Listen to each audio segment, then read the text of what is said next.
Hey, so lately I've been talking to you on how to be a great person, how to be successful. Well, you clicked on the right video.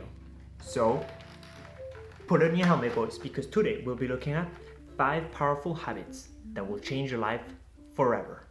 So, what are we waiting for? Intro!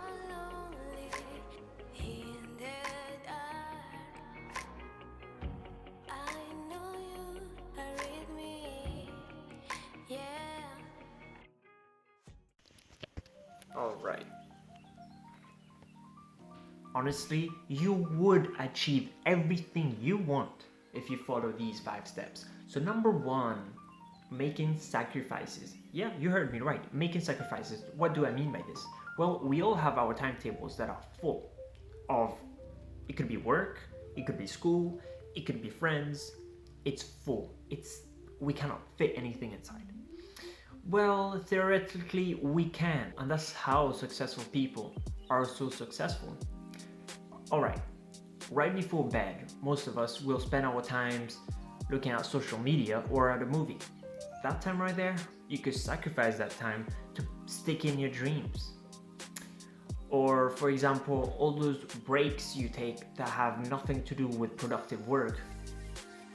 What successful people do? They put their dreams inside those spots. If you don't work your dreams, then when you will have time to work at them? We don't write in our timetables time to work on our dreams. We don't. But successful people do it instinctively. So, it's nice to go out partying. Stop falling into that immediate gratification and look at the future. Because there, my friend, is where relies the success. Number 2, something that will change your life drastically forever. Do you want to know? Well, let me tell you. It is networking. Okay, no, it's not internet. Networking is more than that. It's all about who you know. So successful people are not only good at their jobs, but are good at communicating and creating long-lasting relationships with others.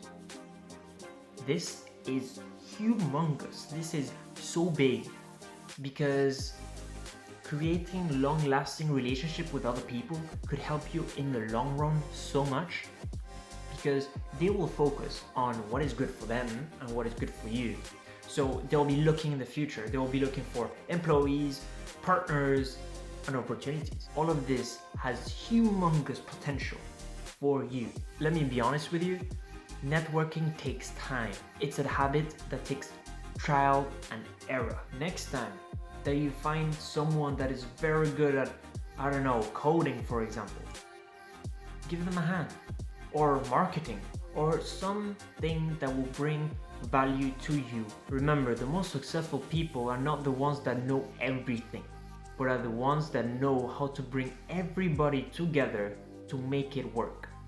Before moving on to number 3, I just want to tell you that I did some videos on productivity and creativity. So if you want to learn a little bit more about that, if you're curious, you could check them out. I'll leave them right here. So you can check them out. I'll leave it on the description below as well, so you could know why you're not creative or how to be productive. So now moving on to number 3, and this is self-improvement. This habit, it's enormous when it comes to promoting yourself, when it comes to building up who you want to become.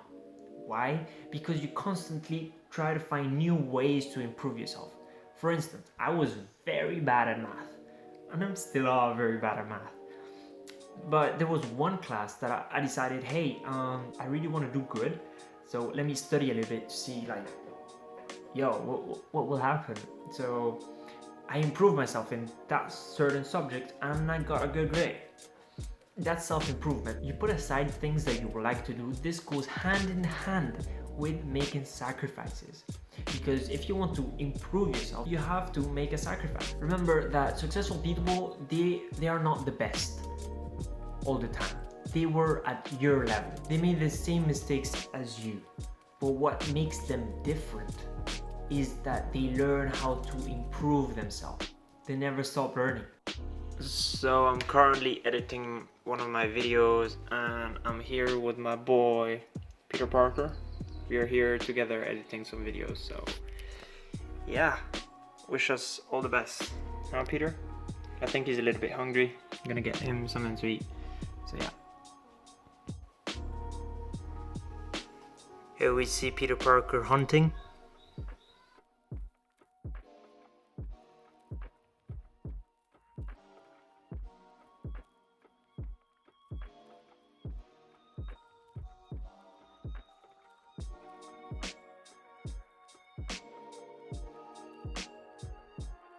Moving on to number 4, creative writing. How this habit helps you become a successful person. You know, creative writing doesn't only help in your imagination, but as well as your creativity and how do you interpret things. It helps you relax. Studies shown that when you write your thoughts and when you write a story about yourself, for instance, you will first, 1, your stress levels will go down. 2, your retention will go up. So you will work things such as problem solving. Your memory will rise exponentially. You will be less stressed and you could see your goals more easily. Creative writing is not only for writers. Why do you think that most successful people are good authors? Not because they decided, hey, I'm gonna write a book and I'm gonna make... No, it didn't start from there. It was all creative writing. You leave your imagination explore. Why do you think when you write, it's better when you write than when you speak? Why? Because you have that little time in your head that helps you find the right words before you say it. Because right now, I'm totally improvising. No, I'm not. I'm reading a script. What did you thought? Am I? I don't know. So moving on to number 5, and don't forget to leave a like, subscribe, just smash the button, just leave a comment. I'm planning to make another video like this, so if you share the support, maybe this video will come faster. So moving on to number 5, and this is daily meditation. Yeah, okay, a lot of people have this weird feeling against meditation. They're like, oh my god, meditation is not good. Okay, just listen for a second. So a number of scientific studies shows that if only you put 20 minutes of daily meditation in your life, you will reduce stress, increment your memory retention, you will boost your problem solving, you'll be way more creative, and your goals, you'll see them right in front of you. So you don't have to see meditation as a bad thing, not at all. Remember, the brain could bring you far. You have to meditate the right way. And what do I mean by the right way? Well, I will show you. First, for good meditation, you have to know what you want to meditate about. So it could be your goals, for example. Second, you have to find a right position to meditate. It could be like this, it could be standing up, it could be laying on your bed. So when you find the right position, you will then proceed to part 3, which is the breathing technique. So you will get into your comfortable position and you will breathe in and you will breathe out. You will feel that feeling of the air moving into your lungs and moving out. You will do this with your eyes closed. Then, after this, you will focus on your goals, on what you want to achieve, on what you want your life to be. So you'll think about this at the same time as you're breathing, and this will help you focus. This will help your brain visualize what you want in your life. Then, for instance, what happens if you think about something else? Then you will gently shift those thoughts back to the main thought, which was your goals. Remember, the most successful people, they find time to meditate 20 minutes a day. We have a bonus habit. Oh my god, we have a bonus habit. What are we gonna do? Oh my god. Don't worry, I got you. Our bonus habit is, please, crowd, Please, come on crowd, give a clap to mild procrastination. Boom. Okay, what do I mean? What does this mean? There are two types of procrastination. The first type is passive. This means lazy. Yep. You. No, I'm kidding. And the second one means active or strategic procrastination.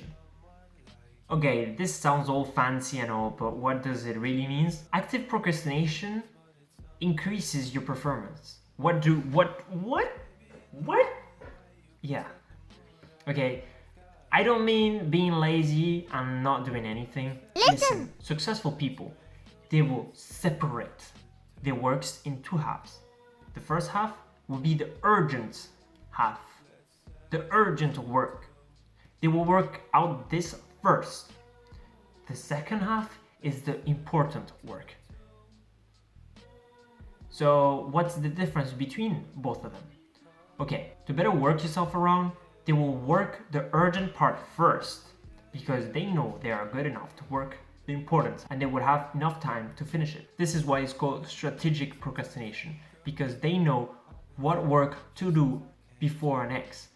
They will put one work aside to do a next work. This doesn't mean that they're lazy, but they're thinking about how to overcome the workload. And this, my friends, is only the beginning. There are so much strategic habits out there for you to learn today. But listen, we cannot all master all 6 of these habits in one day. It takes time. Take one habit and do it for 30 days and see your results. Then take the next one and do it for 30 days. Remember, habits are not something that you'll pick up this easy. It sticks with you. Like the habit of opening the toilet before taking a dump. Or the habit of closing your door when you come inside your house. That's a habit, and that's a very useful one. The ball is in your court and you do what you want to do with it. So my name is Patrick Roelens. Thank you so much for watching another video on my channel. So please give a like, subscribe if you're not subscribed yet, share the video, you can leave a comment. It really helps me and it really will help you. So thank you so much once again, and I will see you in the other video. Bye bye.